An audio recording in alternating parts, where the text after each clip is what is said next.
24. 5 days later, Ananias, the high priest, arrived with some of the Jewish elders and the lawyer Tertullus to present their case against Paul to the governor. When Paul was called in, Tertullus presented the charges against Paul in the following address to the governor. You have provided a long period of peace for us Jews, and with foresight have enacted reforms for us. For all of this, Your Excellency, we are very grateful to you.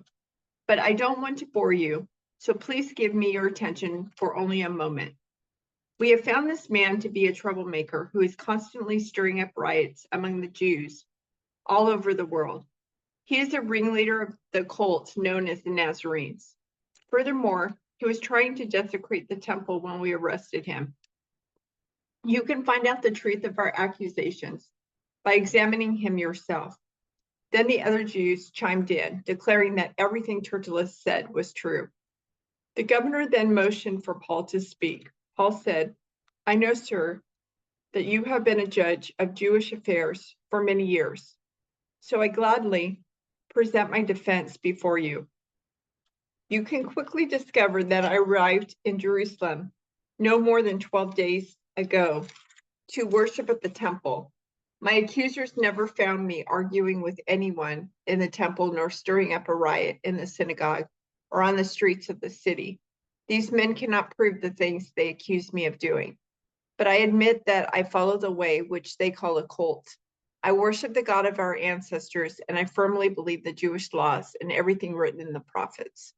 I have the same hope in God that these men have, that he will raise both the righteous and the unrighteous. Because of this, I always try to maintain a clear conscience before God and all people. After several years, I returned to Jerusalem with money to aid my people and to offer sacrifices to God. My accusers saw me in the temple as I was completing a purification ceremony.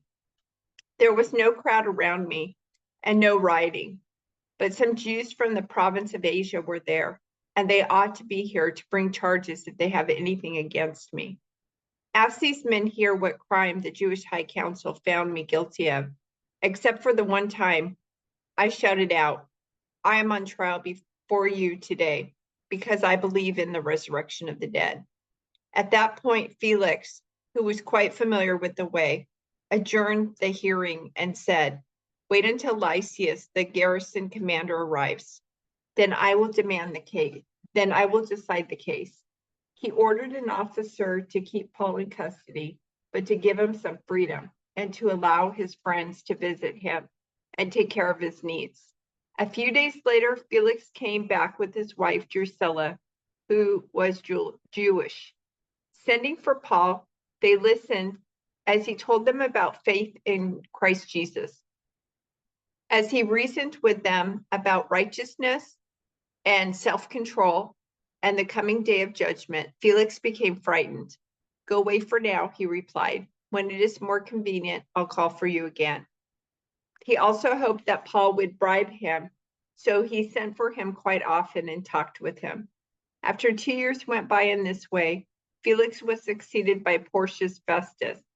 And because Felix wanted to gain favor with the Jewish people, he left Paul in prison.